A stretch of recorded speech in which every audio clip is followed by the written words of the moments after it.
Hello, welcome to Toffee TV. This is the instant match reaction for Crystal Palace 0, Everton 0, and what another instantly forgettable game this was for the Blues. Once again in London for the Watford's just outside London, but down south for the second game in a row and coming back with the same amount of points, another point on the road, which Roberto Martinez thought was an incredible performance. Well, fair enough, Roberto. If that's what you think, that's what you think. I've sort of stopped caring. Not really going to have a go at Roberto Martinez because I just don't see the point. Not really too much to talk about in the game itself. It was a game of little chances. Romelu Lukaku probably had one of Everton's best chances in the first half. Ross Barkley very, very unlucky with a shot that hit the woodwork in the second half. But apart from that, not really much happened in the game. I thought we started the game slowly. I won't say poorly, slowly. Obviously, changes to the side. Aruna Kone coming in on the left-hand side. Didn't really happen for me. Listen, I'll be honest. I've said it loads of times. I don't really have a problem with Aruna Kone playing. It's where he plays. If he plays on the left, what's the point? On the bench, we had Delafeu, we had Morales, we had Pina, we had Oviedo, who ended up coming on at left midfield. There's four players who can occupy the left-hand side of the midfield. And yeah, Coney played there, who is a centre-forward. I don't understand why Roberto Martinez feels the need to put a striker out there. If you're going to play him, just play him up front. Just play him up front. Ross Barkley was a doubt for this game. So why not just leave him out and maybe try 4-4-2? One of the major reasons we don't play 4-4-2 is because of Ross Barkley. So why not give him the chance, give him a rest? There's a lot of games coming up. It's not any kind of, not any kind of message to him about his form, even though his form has tailed off. But if he's got a knock, why not just rest him? We've got a semi-final coming up. We've got a Merseyside derby. We've got Southampton at home, a tough game. Why not just rest him for this game and put Coney up front and see if it sparked Rom? Because Rom looks, he looks, I don't like to say he looks leggy. He just looks off it, doesn't he? He looks off. Everyone can see that he looks off it. But he doesn't get much help, let's be honest. And he couldn't trap a bag of sand. So why not get Coney back up with him to give him a little bit of help? I mean, earlier in the season, that's what the manager was saying, that Aruna Coney would help him. And he did. He did help him, and fair play. Just get him up front with him and let's go 4-4-2 and change it up a little bit. Yeah, I don't understand that. I don't understand that, especially when you've got good players sitting on the bench that can come on and do a job there. First half, as I say, instantly forgettable. They had a couple of chances, a couple of near misses. Obviously, Lukaku with his chance.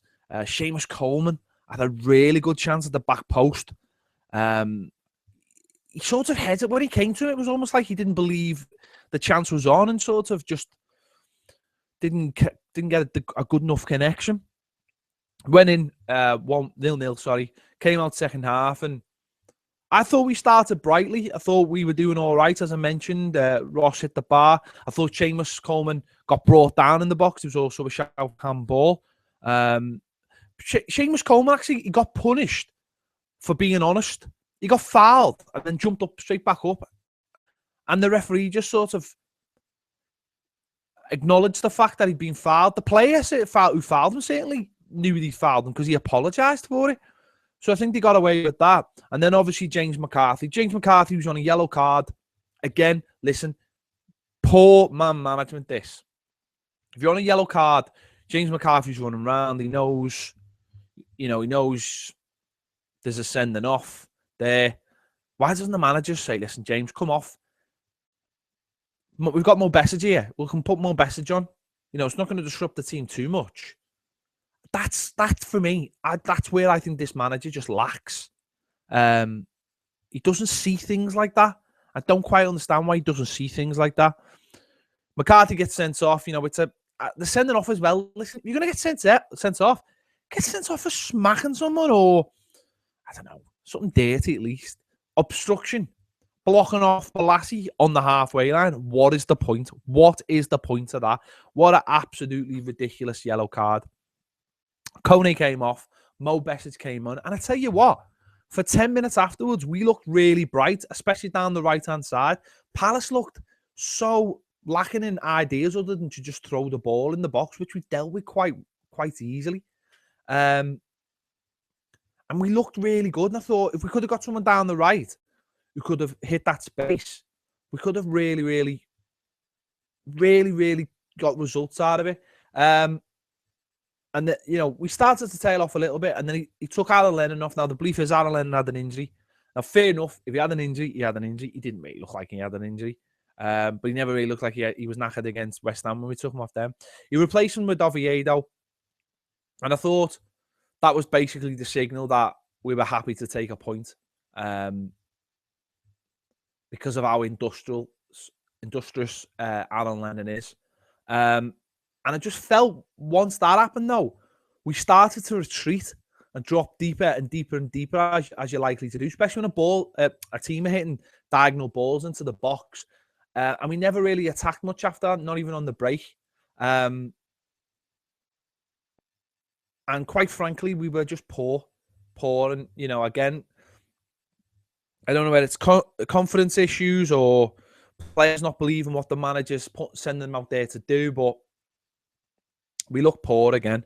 But defensively, I thought we looked really good second half. First half, with a little bit dodgy. Stones and Funes Mori not really competing well in the air. But second half, we really dealt well with all the losses into the box like we did last year.